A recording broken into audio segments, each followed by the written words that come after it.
Hey welcome back. I am Neeraj sir from RSC। तो मेरे प्यारे दोस्त, आप अपने चैनल में बने रहने के लिए चैनल को सब्सक्राइब करें और बेल आइकन को दबाएं लेटेस्ट वीडियो देखने के लिए। तो वीडियो को स्टार्ट करते हैं। ये निश्चित में रहती है लेकिन ये निश्चित अवस्था में नहीं। अब दोनों समझो, जब कोई वस्तु स्थिर रहे और अपने निश्चित अवस्था में रहे तो क्या लगाते हैं? ये डाउट नहीं है। अगला देखते हैं। एट, जब कोई वस्तु स्थिर अवस्था में रहे लेकिन निश्चित अवस्था में न रहे बल्कि उस वस्तु के अगल बगल रहे, उस वस्तु के कहाँ रहे? अगल बगल रहे, तो वहां क्या लगाते हैं? एट लगाते हैं। जैसे मैं कुएं पर खड़ा हूं। कहां पर? अब बताइए, ये है कुआं, देख रहे हैं? yes, अच्छा आप ही सोचो, खड़े रहेंगे यहाँ? कहाँ? यहाँ यहाँ यहाँ यहाँ, तो इसके बगल है ना? yes, है कि नहीं है? yes, अब समझ में आया? yes, जब कोई वस्तु अपने निश्चित अवस्था में न रहकर बल्कि उस वस्तु के कहाँ रहे? अगल बगल। कहाँ रहे? तो वहां क्या लगाते हैं? जैसे कुएं वाला समझ में आया? अगर मैं कहूं मैं दरवाजे पर खड़ा हूं। कहां पर? अब बताइए, ये है दरवाजा, ये है दरवाजा। कहां खड़े होंगे आप ही सोचो? बगल ना? क्या लगाएंगे? क्या लगाएंगे? क्लियर है? जैसे मैं घर पर हूं, घर पर एट लगेगा। स्टेशन पर एट। भैया कितना बड़ा स्टेशन है, जब भी रहेंगे तो अगल बगल ही खड़े रहेंगे ना। क्लियर है ना? मतलब आन भी स्थिर रहता है और एट भी क्या रहता है? स्थिर रहता है। लेकिन ये जो आन है वो निश्चित रहता है, लेकिन ये जो एट है निश्चित नहीं रहता। और उस वस्तु के कहाँ रहता है? क्लियर है? देखिए, यदि कोई वस्तु स्थिर है, यदि कोई वस्तु स्थिर है, यदि कोई वस्तु स्थिर है, यदि कोई वस्तु स्थिर है लेकिन निश्चित नहीं है, लेकिन निश्चित नहीं है, लेकिन निश्चित नहीं है, लेकिन निश्चित नहीं है बल्कि उस वस्तु के अगल बगल है, बल्कि उस वस्तु के अगल बगल है, लेकिन उस वस्तु के अगल बगल है, उस वस्तु के अगल बगल है, उस वस्तु के कहाँ रहे भैया? अगल बगल। क्या लगाते हैं?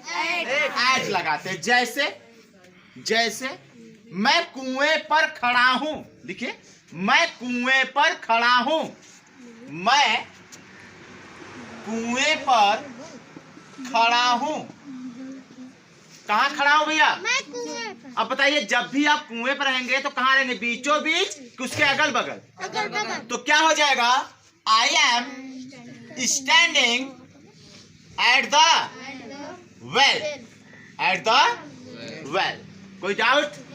जैसे मैं दरवाजे पर हूं, मैं दरवाजे पर खड़ा हूं या हूं? क्या हो जाएगा? I am at the door, I am at the door. यहां खड़ा नहीं हुआ है, कोलकाता में हूं तो आई एम, मैं हूं मतलब आई एम। और कहां हूं? तो एट द। कोई डाउट? समझ में आ रहा है? कोई डाउट नहीं है ना? चलिए नेक्स्ट हेडिंग चलते हैं हम। क्लियर है ना? अब एट और ऑन लगा सकते हैं। अगर ट्रांसलेशन बीच में आया तो लगा सकते ही नहीं, बस यही फर्स्ट है। अब second is between among, between among, between among, between among. Oblique लगाकर। ऑब्लिक क्यों लगता है बताइए? मतलब चाहे ये आए चाहे दोनों साथ में आएंगे। क्या ऑब्लिक का मतलब? दो के बीच में लगाए फिर भी एक आएगा और 10 के बीच में लगाए फिर भी एक आएगा। मालूम है ना? चलिए नेक्स्ट हेडिंग है आपका between oblique among, between oblique among. इसकी हिंदी होती है के बीच, के बीच। समझ में आ रहा है आपको? क्लियर हो ना? इधर किसी कोई डाउट? क्लियर हो? चलिए अब अगला देखते हैं, बिटवीन एमंग। पहले समझते हैं। अब भैया मैं समझा रहा हूं, लिखना आपको है, परिभाषा आपको लिखना है, मैं समझा दे रहा हूं, ठीक है? तो देखते हैं। अच्छा बताइए, इसकी भी हिंदी क्या है? तो इसकी भी हिंदी क्या है? दोनों की हिंदी एक है। दोनों की हिंदी क्या है? एक है। अब बताइए, जब भी मैं ट्रांसलेशन बोलूंगा तो मैं एक ही बोलूंगा ना, के बीच, यही बोलूंगा ना। अब किसको लगाना है बिटवीन, किसको लगाना एमंग, ये कौन जानेगा? आप लोग जानेंगे?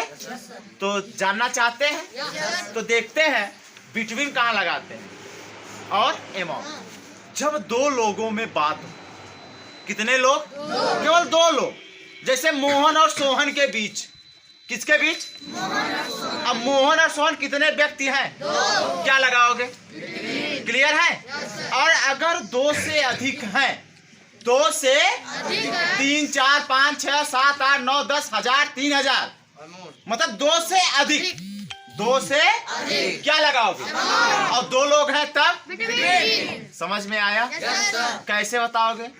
दो लोगों, दो व्यक्तियों के लिए बिटवीन लगाते हैं, दो से अधिक व्यक्तियों के लिए। कोई डाउट? लिख लीजिए। अपने मन से परिभाषा लिखना है, रट्टा नहीं मारना है यहाँ, अपने मन से। दो लोगों में बात, दो लोगों के बीच बात हो तो क्या लगाते हैं? बिटवीन। और दो से अधिक हो तब एमंग। जैसे एग्जांपल मैं लिख दे रहा हूं, मोहन और सोहन के बीच मिठाई बांटी गई, मिठाई बांटी गई, तो क्या होगा? Sweets were provided between Mohan and Sohan. पहले परिभाषा लिख लेना, पहले परिभाषा लिखने के बाद तब एग्जाम्पल। और परिभाषा किसको लिखना है? आपको लिखना है अपने मन से। दूसरा है, 10 लोगों के बीच, 10 लोगों के बीच मिठाइयां बांटी गई, 10 लोगों के बीच मिठाइयां बांटी गई, तो हो जाएगा स्वीट्स वर प्रोवाइडेड।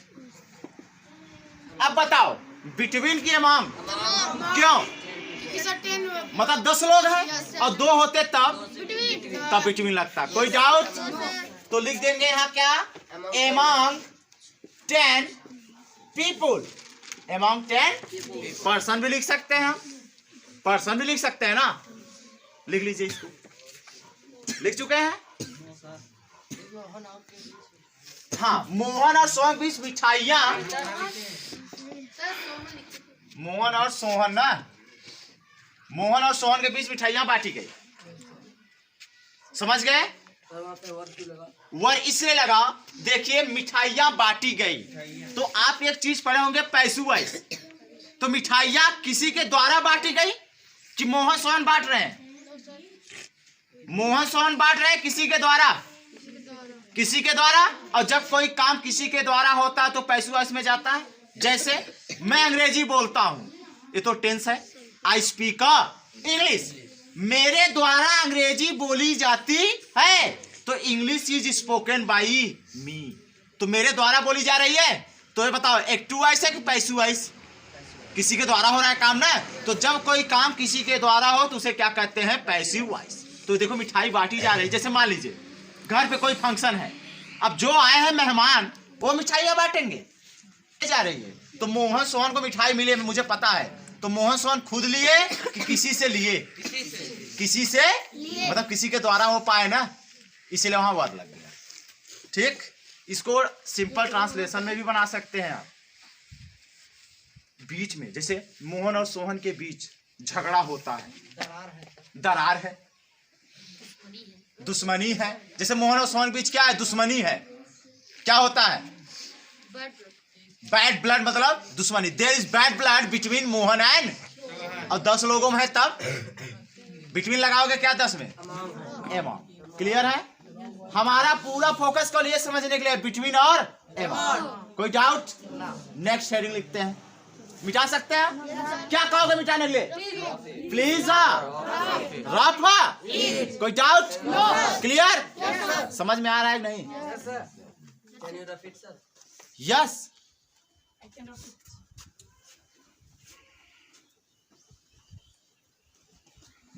इन ऑब्लिक इनटू, ये भी प्रयोग करते हैं।